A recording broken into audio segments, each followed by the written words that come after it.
So let's build a software-defined environment, I'm going to give you 3 basic steps that you need to do. One is you need to build a performance compute core.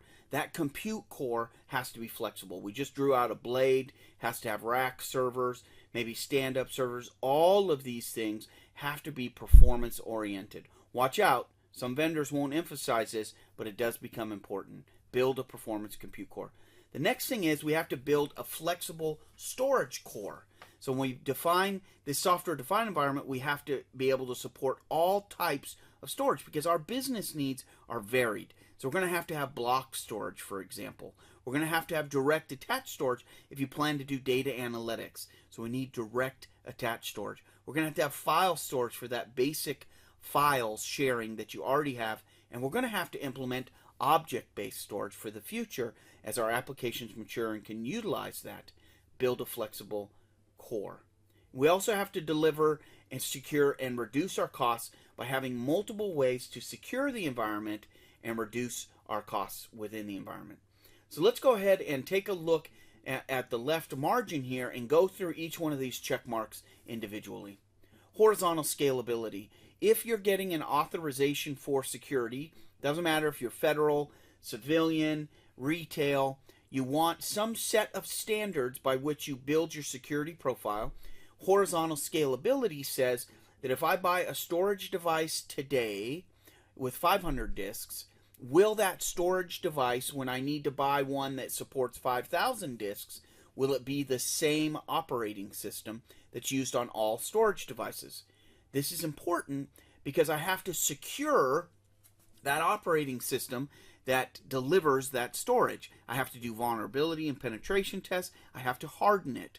So for me, as an implementer of storage, I want to make sure that operating system will scale anywhere I want to go with my storage, because then I don't have to recertify or rebuild the security controls, redo the penetration studies, and re-harden that storage device. So horizontal scalability. We should have integrated system management. So seek out a solution for a software-defined environment that has some form of integration between, for example, in today's world, a REST API that can talk to storage, network, servers, all within the same stack, all consolidated, all being able to provide you information and aggregation of logs that you need in order to manage your environment. Third, thin and automated storage. You need to be able to utilize your storage infrastructure, whether it be whatever type of storage you have, you need to be able to utilize it through a thin provisioned environment. This will allow you to get full utilization. Move up from the standard 40% utilization to 80% or 90% utilization on your storage. You will save a ton of money. Next, flexible. Your storage infrastructure has to be flexible. It has to support block, object, and file. Golly, it gets frustrating sometimes to go out and see all of the different storage devices that are within a customer's environment.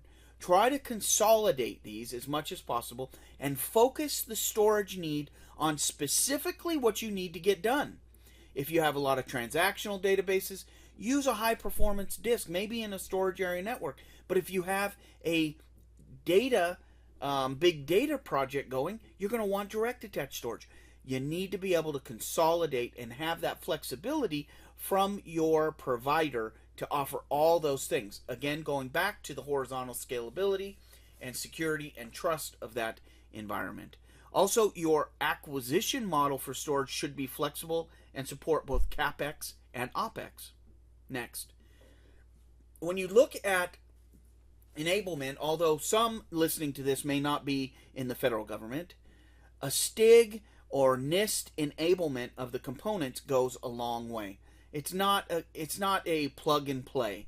You're not going to buy a storage device, for example, from HP that has a STIG and use that STIG within your environment. It doesn't work that way. Although you will be able to take the language used within the original STIG, use it within your environment. In addition, your security officer within your environment may look at it and say, well, hey, if it's good enough for the Army, it's good enough for me.